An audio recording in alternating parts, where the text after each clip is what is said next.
Olá! Hoje nós falaremos sobre a unidade 10, que nós trataremos sobre a NR15.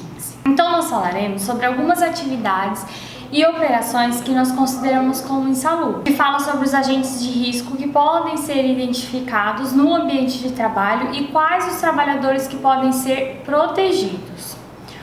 Quando nós falamos sobre NR15, nós dividimos ela em 3 partes.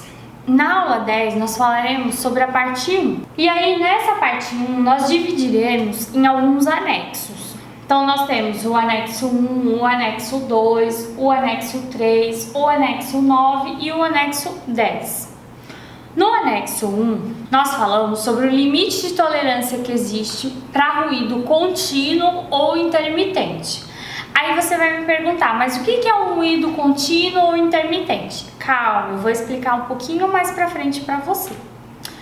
No anexo 2, nós trataremos sobre os limites de tolerância para ruído de impacto. Já no anexo 3, nós falaremos sobre os limites de tolerância que existem para quem trabalha com exposição ao calor, seja na exposição solar, quem trabalha em ambientes abertos, quanto quem trabalha em ambientes fechados, que são aqueles ambientes de alto forno, por exemplo. Já no anexo 9, nós falaremos sobre o contrário, quem trabalha naqueles ambientes frios, tá? Já no anexo 10, nós falaremos sobre quem trabalha em ambientes úmidos, então quem trabalha em ambiente que tenha água em excesso. Em todo ambiente de trabalho no qual são utilizados maquinários, equipamentos e veículos, como fábricas e indústrias, existe a produção de ruídos e, com isso, há uma necessidade de avaliação desses agentes para a proteção dos nossos funcionários.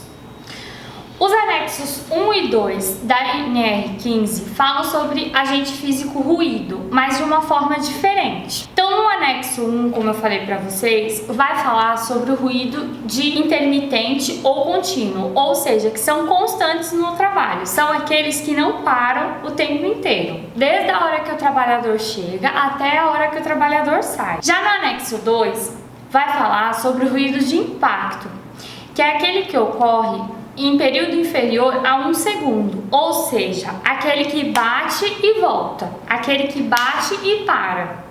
Sabe aqueles barulhos de bate-estaca que nós falamos quando tem obra?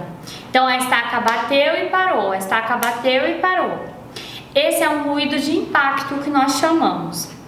Já o ruído intermitente, que é o que fala do anexo 1, nós dizemos que são aqueles barulhos de aparelhagem, são os barulhos das máquinas, daquelas grandes indústrias. Se é uma indústria de autopeças, se é uma indústria de automobilística, então são aquelas máquinas que não vão parar o tempo inteiro e o tempo inteiro aquele trabalhador vai ter que utilizar um EPI, porque senão aquele ruído vai provocar algum tipo de doença ocupacional nele ao longo do tempo. Então os níveis de ruído, eles podem ser medidos por meio de decibéis que nós chamamos. Essa é uma forma de mensuração desse ruído que vai para a audição do nosso trabalhador. Não é permitido a exposição a níveis de ruído acima de 115 decibéis para indivíduos que não estejam adequadamente protegidos. O que isso significa? Que o nosso trabalhador ele vai fazer uso de equipamento de proteção individual, ou daquele abafador ou do protetor auricular. Só que se ele estiver sem a proteção, acima de 115 decibéis, a audição dele não suporta, tá? Então nós vamos estar demonstrando para vocês uma tabelinha que também tem lá na apostila de vocês do quanto essa pessoa suporta de ruído. Então vamos ver lá na tabelinha para a gente poder acompanhar. O nível de ruído de 85 decibéis, a máxima exposição diária permissível para um trabalhador é de 8 horas. Já de 86 decibéis são de 7 horas. Então vocês podem observar que isso vai o quê? O número de horas vai diminuindo conforme vai aumentando o número de decibéis.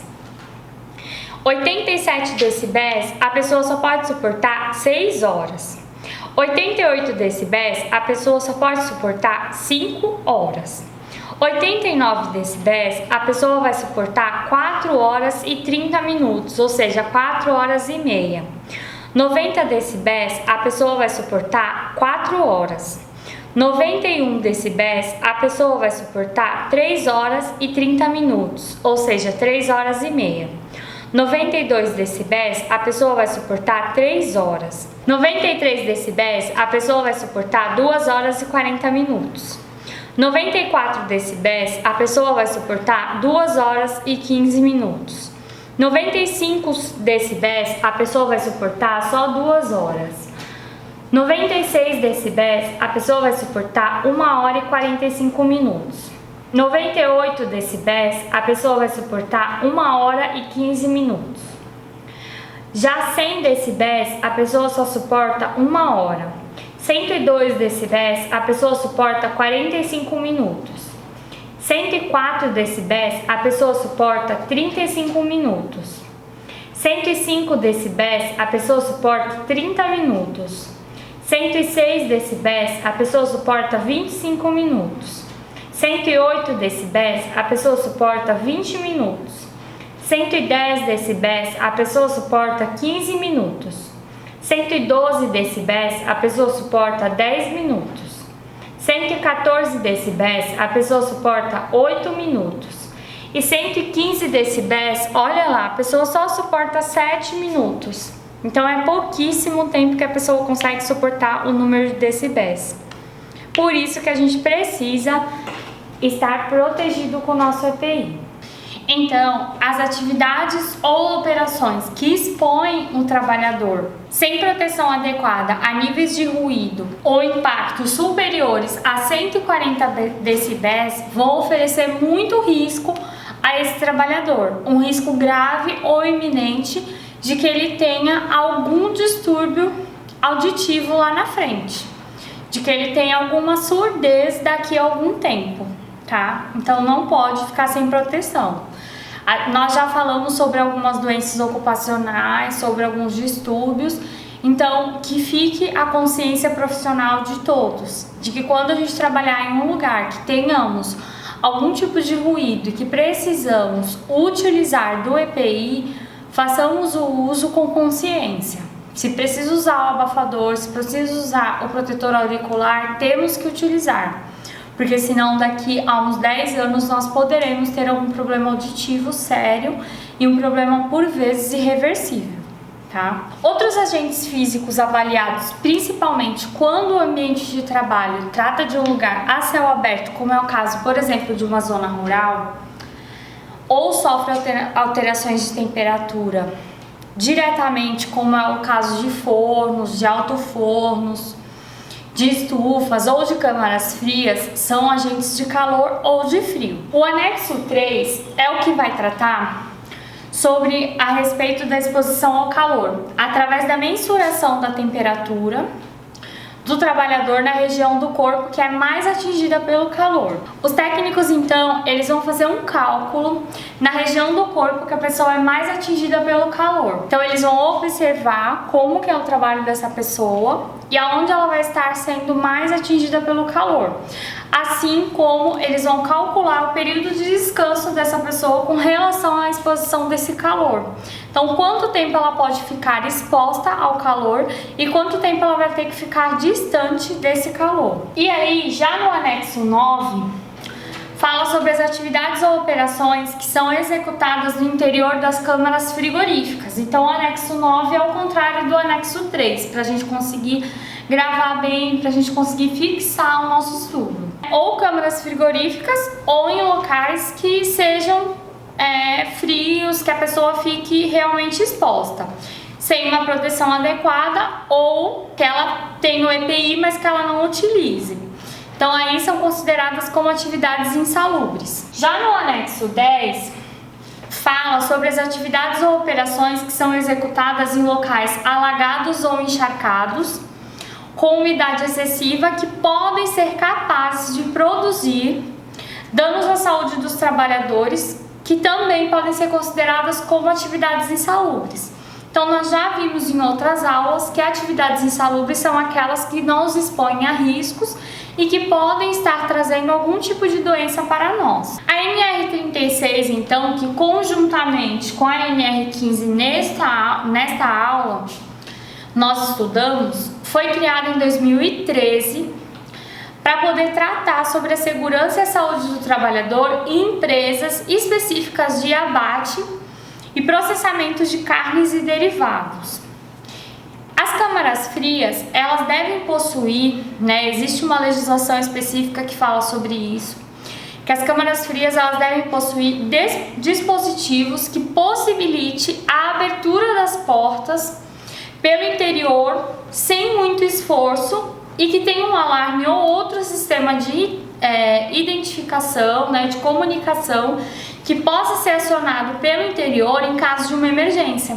Então, por exemplo, se uma pessoa entrou na câmara frigorífica lá e ficou presa, que ela tenha um dispositivo de alarme, que ela avise quem está lá fora que ela está presa, ou que ela consiga abrir essa porta por dentro, que ela não fique lá presa. Por quê, gente? Se ela ficar lá presa num determinado período de tempo, ela vai entrar em choque. E aí o que vai acontecer? Ela pode ir a óbito. Então, as câmaras frias cuja temperatura for igual ou inferior a menos 18 graus, que já é um grau bem considerável, devem possuir indicação do tempo máximo de temperatura no local, para que aquele trabalhador não abuse, mesmo que ele esteja utilizando o EPI.